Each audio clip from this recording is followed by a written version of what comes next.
Good evening, everybody, and welcome to this lecture, part of the University and of the Underground and Tour de Moon's Music Incubator program. For those of you who are new to us, let me tell you a little about the University of the Underground.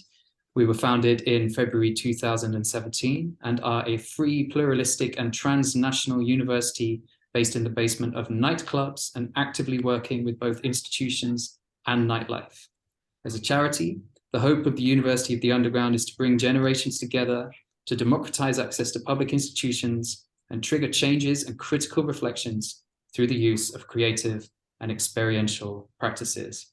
And this evening, we are extremely fortunate to have Professor Julian Henriques with us.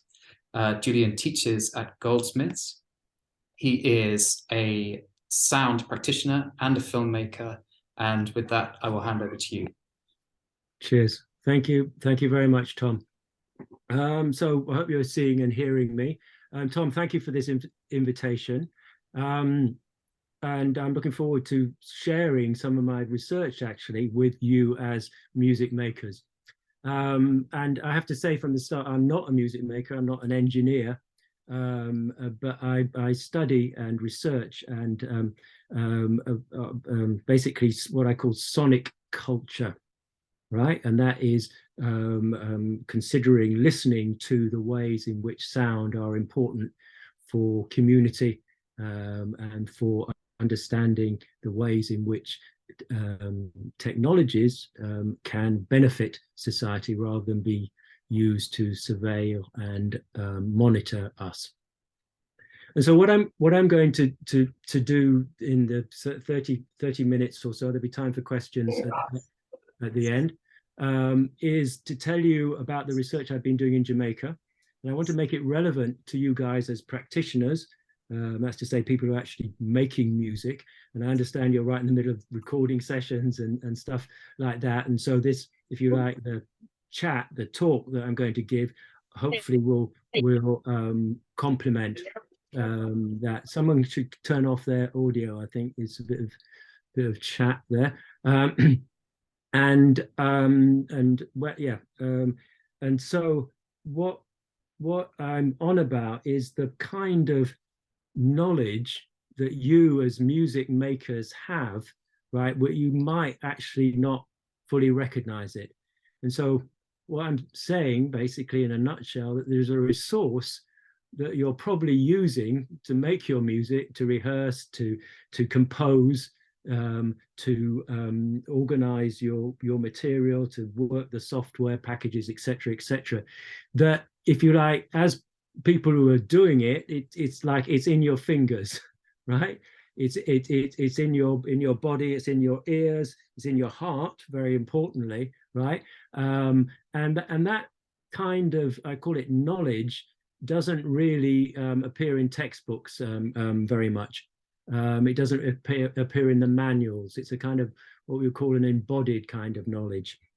And so what I'm going to do is to share some images of the kind of work that I've been doing, but it's really up to you to, if you like, apply it, right, to your own practices. And the idea, what I'd like as a result of this course, hi there, somebody's come in vision, that's absolutely fine. What I'd like as a result of this talk is for you, if you like, to have even additional confidence in your own practices and your own creative processes. Because very often, well, this is a sort of general point, I suppose, but we can, if you like, doubt ourselves, right? Even sabotage ourselves, even not trust ourselves. And so the whole point of this talk is to allow you yourselves to give yourselves permission basically to do what you feel. Now, perhaps I don't have to say that because you're doing it already, right? But putting that, if you like, that suggestion in a bigger context, with the example. Now I'm going to try and share my screen now. I did it successfully in the rehearsal. Yeah, here we go. Let's share that one here.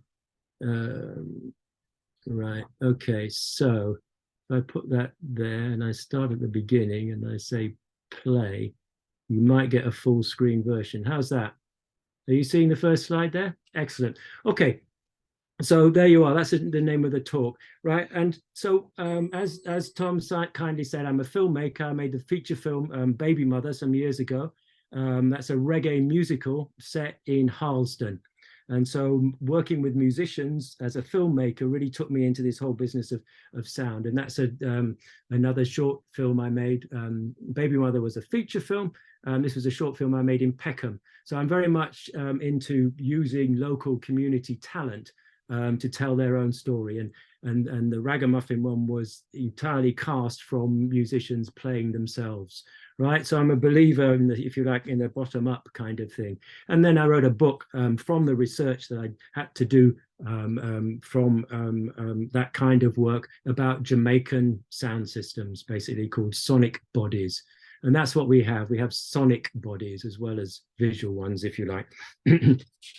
So, and the big sounds that I work with is like Stone Love, right? This is a top sound in Jamaica. And there's Wee Pow, ex-policeman, who's been the boss of that sound for 50 years since it's been going. And here's another friend of mine, Tony Myers, who has a sound system called Jam One. And these are the people that basically have given me my knowledge of what it means to really understand and really work with sound. So what I'm talking about is not so much musical composition, but the sounding of the music when it's played on a big sound system, Jamaican reggae sound system. And so that's a different kind of thing. And I felt more confident in that, not being a musician, not being an engineer, to look at and listen to what they were actually, if you like, how they were manipulating, how they are manipulating the sounding of the music that the sound system makes. I hope that's kind of clear. So, and because it's the difference between, for example, you know, listening to a piece of music on earbuds or whatever, and listening to a live concert. Now, the music might be exactly the same structurally, but how you experience that is going to be completely different. And that difference is a matter of the engineering, the shaping of the sounding of the music. And that's where I found that this knowledge resides, what the engineers do to make it sound good, to make it appeal to the crowd. And I'm going to show you some of that stuff, right? And oh yeah, and I've done my own kind of sound work. This is a sound sculpture that I made, controlling sound in three-dimensional space, which was on in various places, including the Tate Modern. It was called Knots and Donuts. I can go into that and tell you a little bit more about that. But really, what I'm interested in is the auditory dynamics, mechanics, right, rather than musical structures, and the difference between listening in a personal space and in a social space, right? And the qualities of tone and timbre and groove and vibe and feel, all the things that don't get into musical notation, if you're ever bothered with that anyway, right? There's the dimensions, it's the affective, the feeling dimensions of the music that I'm interested in. And so what's happening there, talking to the engineers, this chap Horace McNeil, chief engineer for the big sound system Stone Love, he said basically a sound system is reprocessing music that's been processed already. The processed already is what comes out of the sound mix in the studio, right? But that's not enough for the sound engineers, right? They've got to interpret that. It's not a translation of that. It's not just doing it accurately. They're adding their personal touch to that, and that's where the knowledge is. And so that's one engineer who is very important for my research. Another one is Uncle Ronnie Jarrett, as he's called, with his nice slogan there. Actually, well, you can see what he's doing. He's cutting out a speaker box from a sheet of plywood. Right now, to do that without, and he's not looking at any manuals. He's not looking at any instructions. He's doing it by feel and experiment. And so basically, this sound shaping business is really interesting and important, I think, because that's where the special judgment lies. Now, the sounding of music, it's important for classical music. This is the Golden Hall, so-called, in Vienna. Well, that's fine. They got an orchestra there, and it sounds absolutely fantastic in that particular hall built in the 1870s, right? Or then we got the Grateful Dead wall of sound, and there's another example of the sounding of the music being given proper emphasis, which is very interesting, right? But I'm interested in the immersive environment of the sound system session, and here you see some of the Stone Love. Actually, it's not Stone Love; it's another sound system. Actually, putting that together in Jamaica, because it's tropical. You have most of the dances are outside. Which has lots of advantages. And the thing is, they're building these massive speaker stacks to point in on the crowd. And that's what I mean about being immersive. It's totally different. The headphone experience, right, okay, Tom's got his headphones on, right? He's putting the sound inside him, right? But in a dancehall session, you're putting yourself inside the sound, right? Big difference to the experience. And there you've got a diagram on the right and one of these speaker stacks on the left. And there you've got a street dance in downtown Kingston with you can see in the middle background the speaker stack there. And you can see the dance crew in the foreground. And so this is really a social experience. You're doing it together. It's a kinetic experience. It's movement. It's a full bodies kind of experience. You have the dance crews here, like this one, who train up. These women are school teachers and bank tellers and business people in the daytime, but at night they're a dance hall crew. And it's a multimedia kind of experience where you have advertised the dancers, Bogle, until he died, the famous dancer, and as well as Beanie Man, you might remember, and John Hype. And John Hype is a video man, and Jack Sauer in the bottom left above the letters FRI for Friday.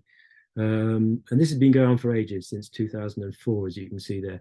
And there you have the results of the video man live on the projected on the screen in the dance hall. So you can see it's a pretty intensive kind of a place, right?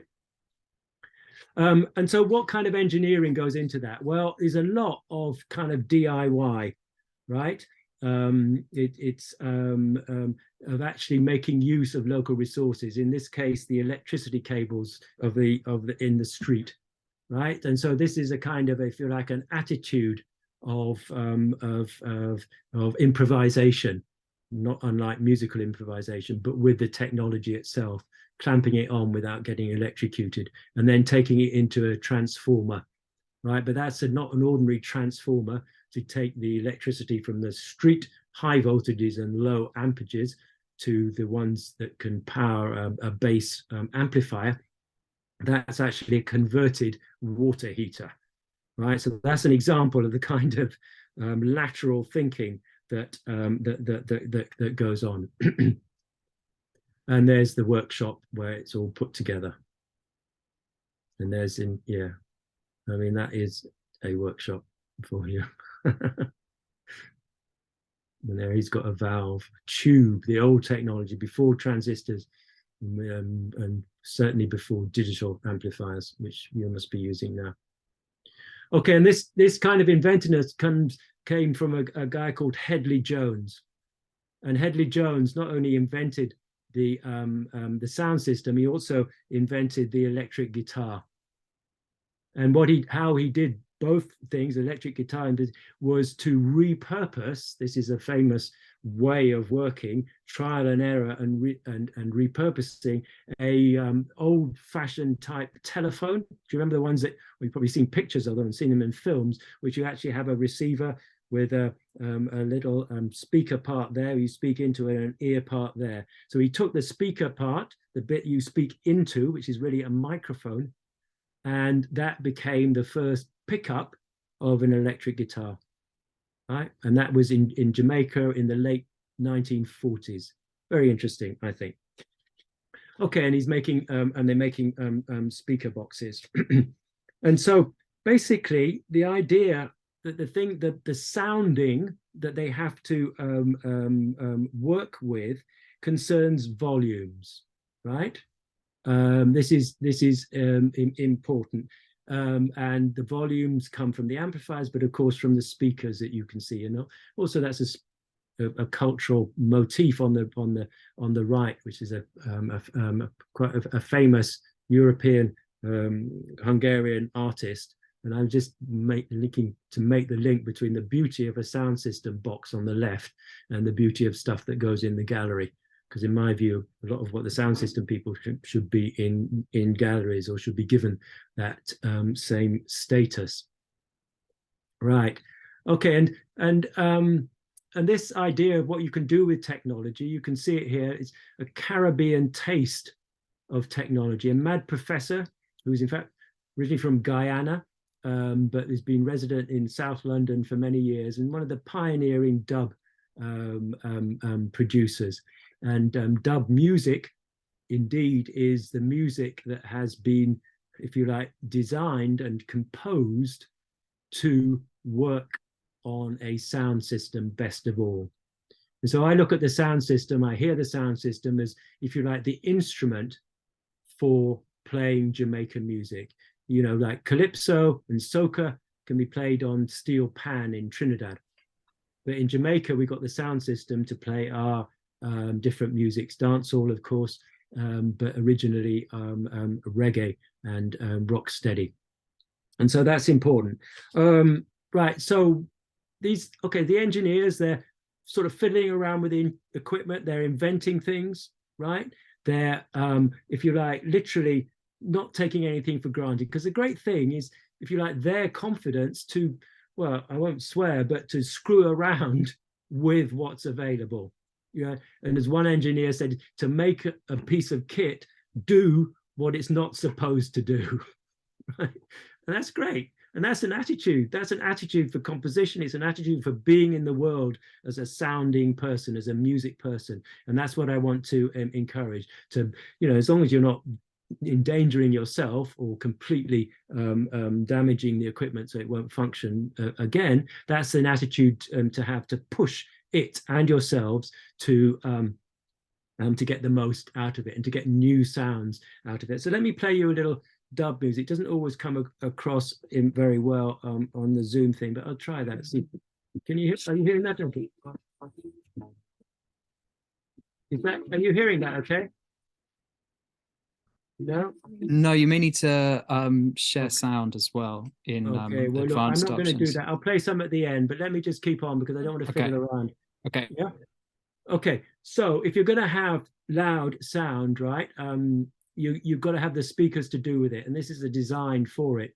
And you have to have literally the volume.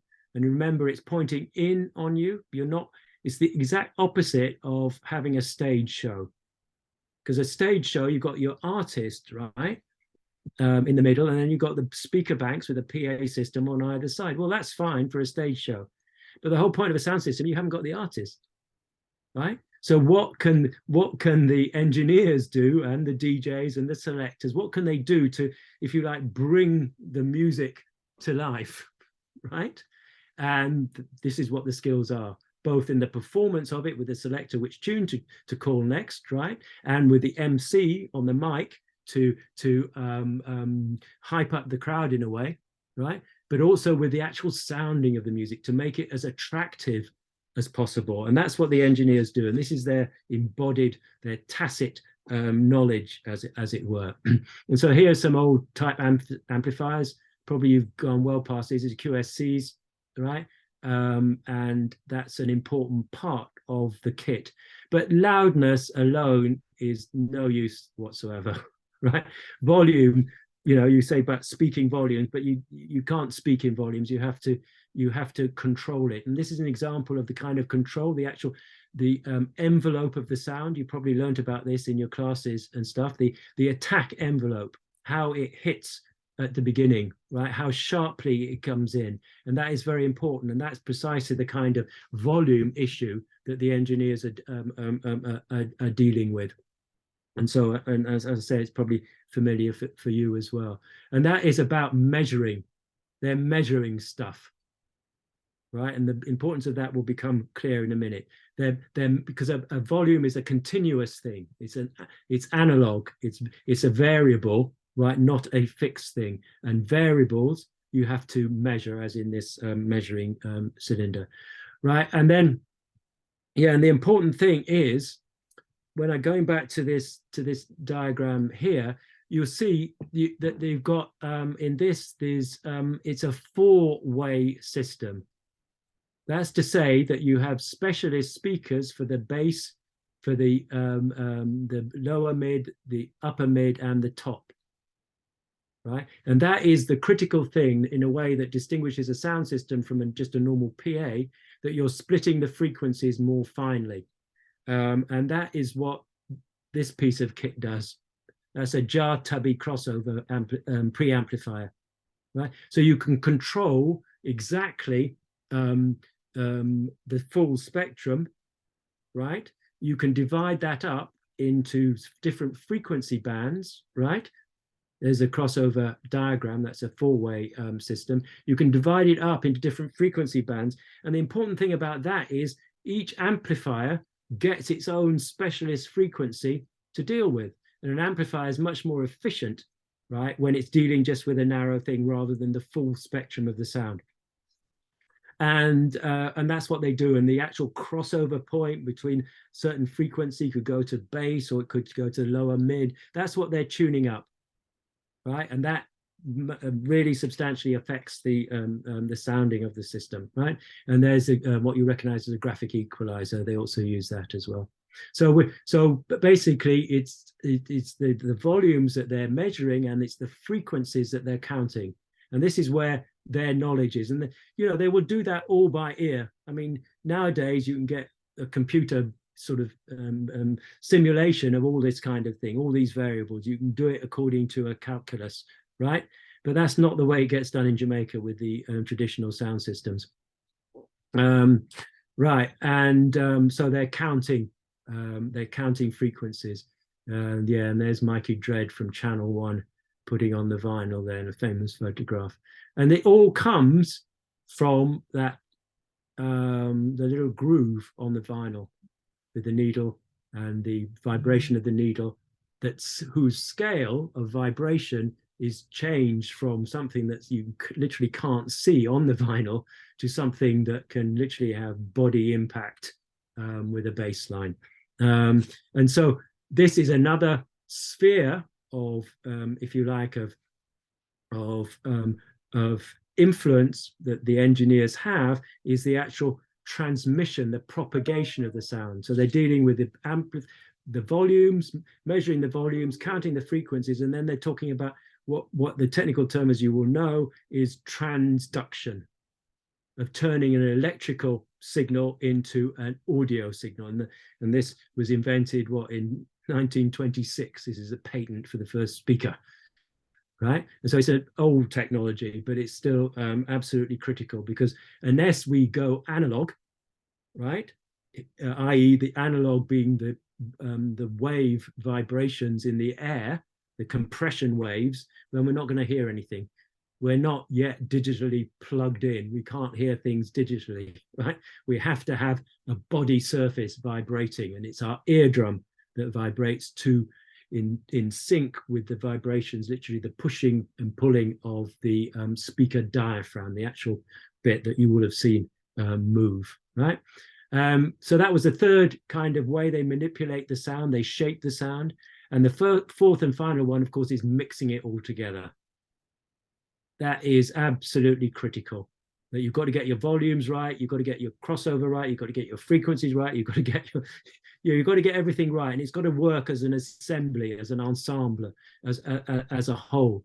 Otherwise, it doesn't work. And I see that this is like tuning an instrument. Nobody goes on stage with a guitar out of tune, right? And so what the engineers are doing are tuning the instrument of the sound system, and it involves monitoring, evaluating, and manipulating These are the kind of a cyclical thing.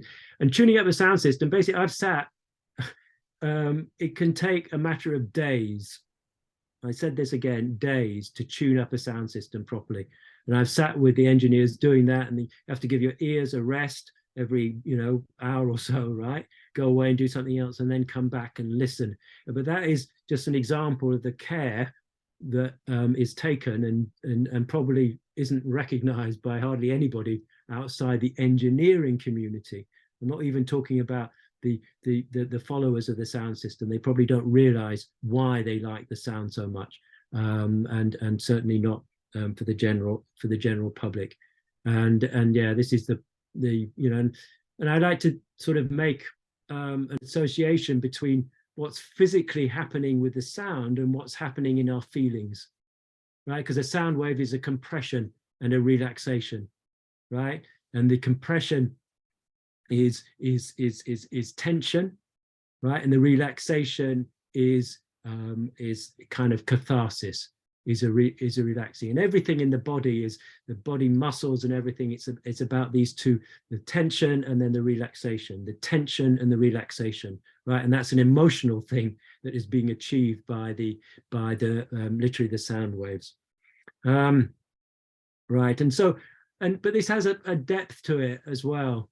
We're not just talking about the physical. I believe that when we're listening to music, this is a spiritual, it's a deep experience. And so I've made an association here between, if you like, the mechanical person on the left and the Hindu system of chakras, they call it, right? The different centers of energy in the body.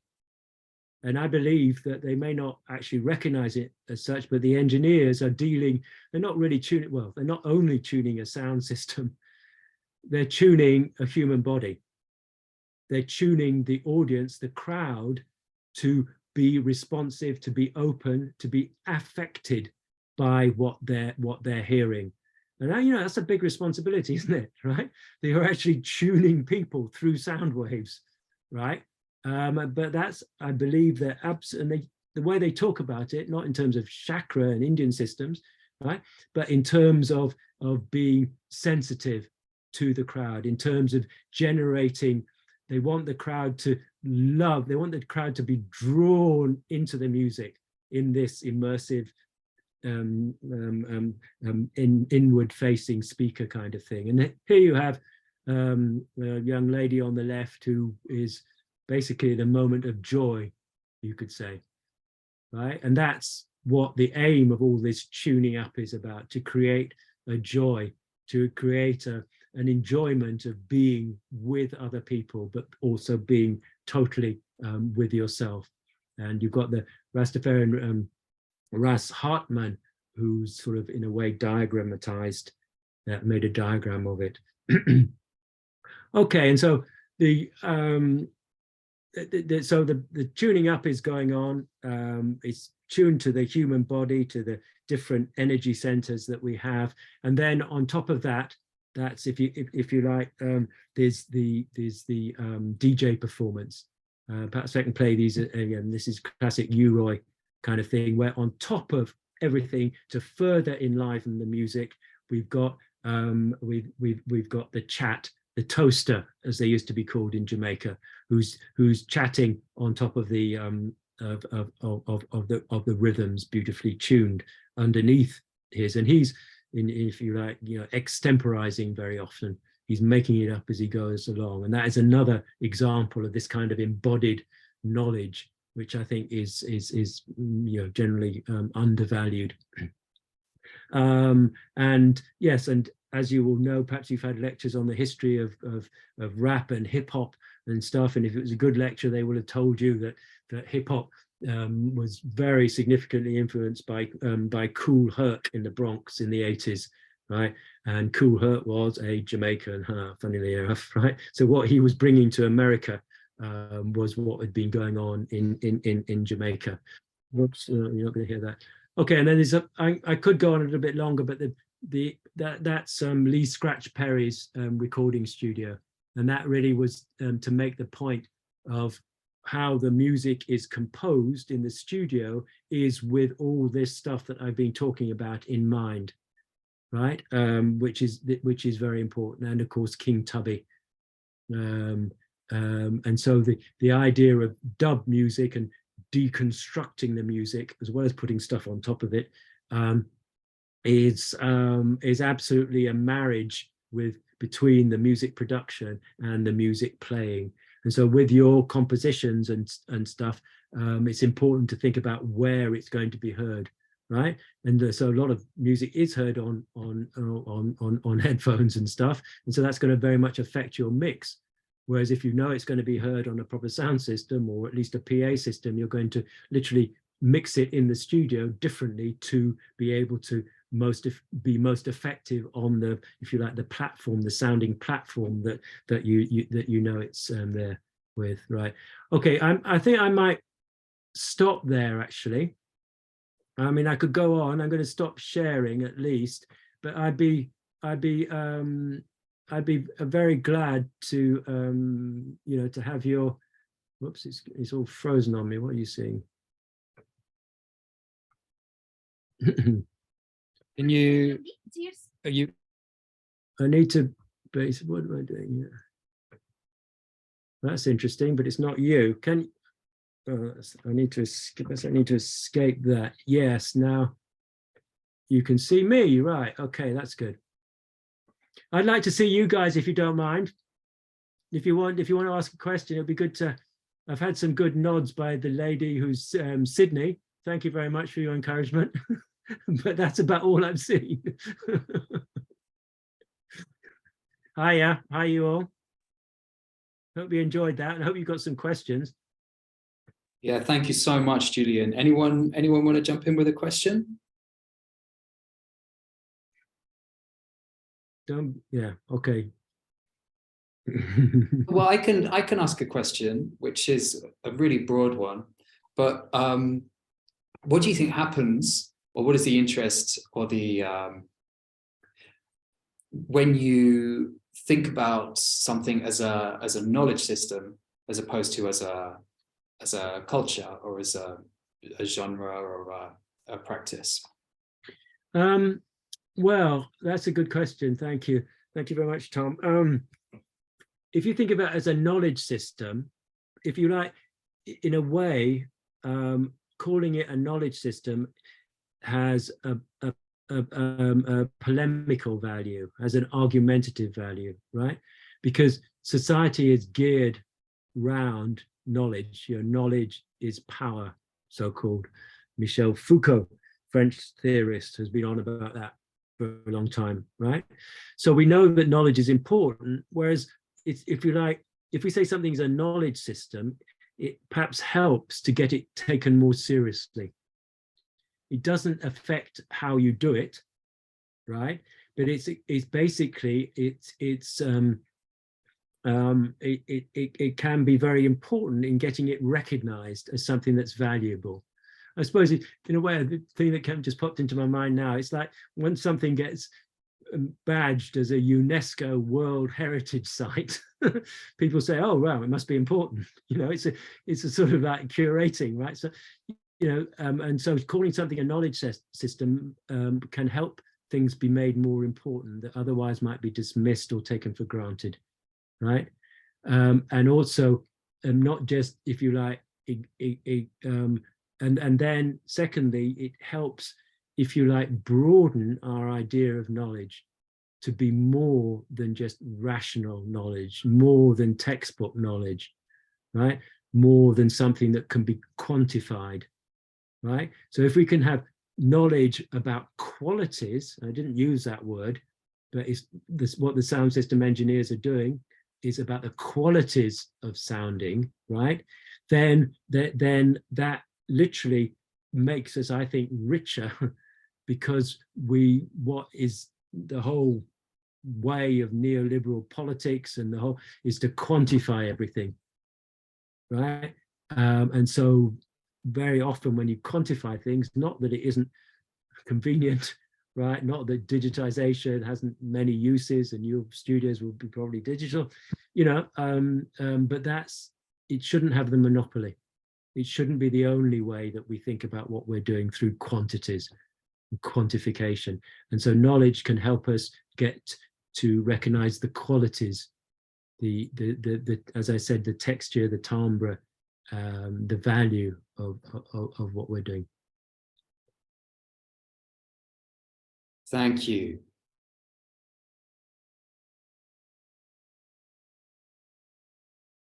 No dear. No question. Yeah, I'm sure we have a question in the chat from Sydney. Would you Sydney, do you want to read that?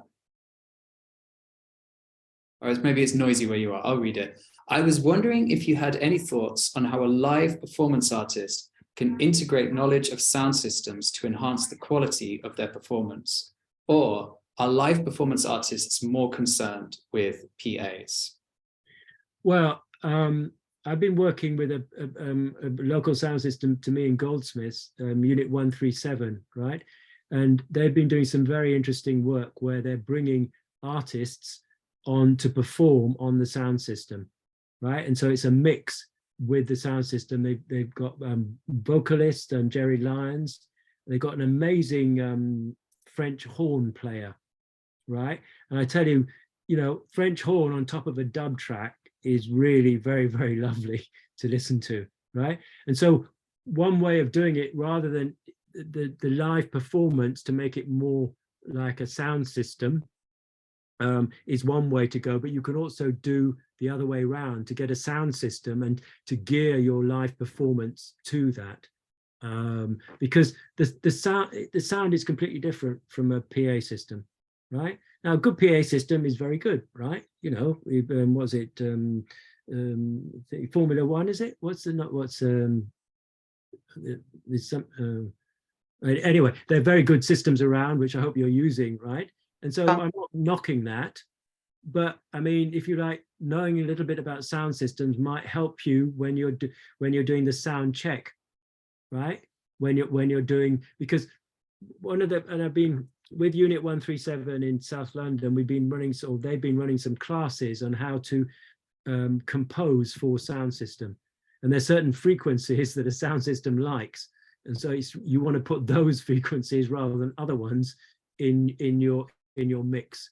And so it is a different medium. But I mean, generally speaking, I would say just to basically pay even more. I'm sure you do pay attention, but as a live artist, to pay even more about attention to how it's coming across, right? How it's coming across in the whole room, right? The whole space, because you know, the sound needs to reach right to the back, and the listening point of the point of listening can very often. I mean, I've been in some clubs where you hear one gig in one place and you hear another one when you're standing in a different place, right? And so just to be, you know, to really, and that will take somebody else listening to you, obviously, but wandering around, not just in the mixing at the mixing desk, for example. Yeah, but I think just generally being as sensitive as you possibly can to how it's actually coming across, because the care that you're putting into making the music and the effort you're putting into performing the music isn't going to reach as far as you want it to reach as far as it possibly can, literally into the hearts and minds and souls and bodies, dancing bodies, hopefully, of the crowd, right? And so the job isn't done until it literally hits home. And you, as the musicians, have to take responsibility for that, because basically you don't, you know, the resident, engineer won't necessarily be taking the care that it would make the best out of it. And of course, that goes down to practical things, as you will know. And I'm sure Tom's been saying, you know, it's just giving yourself proper time for a sound check for a start, not the rushing in and getting something that works and then, you know. So those are my points on your question. Thank you very much, Sydney. Thank you so much, Julian. That was so interesting and so great to hear. I liked the contrasts of sound system culture compared to stuff that is valued as, like, I guess, Western art. I found it really interesting. I wanted to ask, do you think it changes our creativity if we view it as knowledge? And also, I wondered if you have looked at how sound system culture is it received differently in the is it different? I mean, it must be different in the UK to Yeah. Jamaica, but does it resonate differently here? Yeah, absolutely. Okay, so that's two questions, both very good. Thank you very much, Rosa. So on the first thing, yeah, in a way, I hadn't really thought that the idea of just calling it knowledge would be provocative, right? Which it seems it is, which is great, right? And I was wanting to the value of that. I partly answered this with Tom, but to basically to give more status to what you do as musicians, right? That there is a kind of knowledge which isn't normally recognized that you embody, right? In terms of your inventiveness, creativeness, and also, of course, your performance skills, right? And so it won't change what you're doing, right? But it will hopefully power that just a little bit more, right? And so, and that's important because, you know, to be creative, you have to take risks. And if you take risks, you could fall on your face, you could be wrong, right? And I'm encouraging you, or calling it knowledge could be an encouragement to you, right? To take those risks even more. And I'm sure you're doing that already, right? And so that's, if you like, one of the values of calling it knowledge, so that you can be even bigger and even more adventurous than you already are. Okay, so that's it. I said that at the beginning, really, you know, to boost up what you're already doing, right? And I can't do what you're doing, but perhaps I can help you. I will encourage you to boost yourselves up, because it's not me who can do it, it's you. You're doing it, right? Okay, so that was the first part. The other thing is that basically the music scene, the sound system scene in Jamaica, it changes very, very rapidly, right? We've got sort of like 5 genres of music since the 50s. It started with mento and rocksteady and ska, right? And then reggae, and then dancehall, then you've got post dancehall now. So the scene changes very rapidly, right? What's interesting is that what's traveled the best is not the dancehall, which is the staple in Jamaica, that most sounds are dancehall sounds, not reggae sounds, right? But what's traveled the best, although dancehall has an influence, which you can hear in all kinds of different ways, but is the reggae and the rocksteady from the 80s, right? And so what you found, I just got back from a trip to Portugal, right? And there are a whole lot of Portuguese sound systems that are really into rubber dub, right? They're really into the old stuff, and that is, you know, that is what the currency for Jamaican music is all over Europe, in France, Spain, Italy, because I've been doing research in these countries, right? That the young people, the young local people, it's got nothing to do with Jamaicans, right? Are into the old style, and in France, they're even into the tubes. You know, the tube that I showed you, the valve amplifiers, right? They're into going back to the source, the 80s source, which is just quite incredible, because that culture, that music is not really very much alive in Jamaica, right? And it's been taken in Britain famously, you know, with Jar Shaka. You've probably been to a Jar Shaka. If you haven't been to a Jar Shaka dance, you have to do that for your life, right? Right. And that is old style valve amplifiers, single turntable, none of this mixing between, and that's what the style was in the 70s and 80s, right? And so basically the world has taken hold of Jamaican music at a particular point of time, and that is flourishing literally around the world. In Brazil, for example, they're playing Jamaican music in the north of Brazil, right? But it's 80s rock steady, right? People like Gregory Isaacs is like a national hero for them in this northern state of Brazil. And so it's fascinating, if you like, the creativity, and if you like, the confidence that Jamaican musical culture has to go on to the next thing and not bother about what was before. That's the same to do with the technology itself, but also to do with the musical styles. So it's quite a complex picture. And then you've got the whole thing with Afro beats coming in from another direction, and that's got some reference, but not very much, to reggae. And it's a beautiful, I mean, the richness that we have in this country, in London, right? and globally because of the internet, I mean, perhaps there's never been a richer musical moment than where we are now. Hi. Hello, how are you doing? Hey, I'm good. Thanks. How are you? Yes, good. Yeah, I'm enjoying myself. I hope you guys are. So your question, you got to. We have, so I was just messaging you, Luke. Luca is our 6 o'clock lecturer. Oh, okay.